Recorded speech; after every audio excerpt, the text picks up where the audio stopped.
How to create surreal photo manipulation in Photoshop. First, go to File, and place your second image. Reduce the opacity to 60%. Click and drag handles to resize and position the image. Hit Enter or Return once you're satisfied. Change the blend mode to lighten. Click the Add Layer Mask icon. Open your brush tool, click the foreground color, and make sure black, then press OK, and paint with black to erase the extras.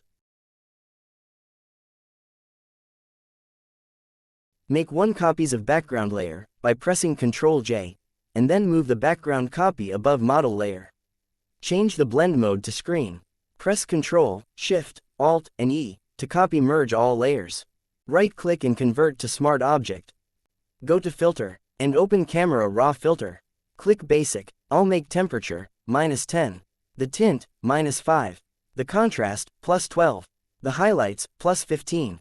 The shadow, +11. The whites, +23. The blacks, -9. The texture, +10. The clarity, +6.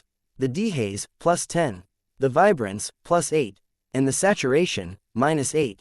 Then click OK. And that's it. Hope you liked it.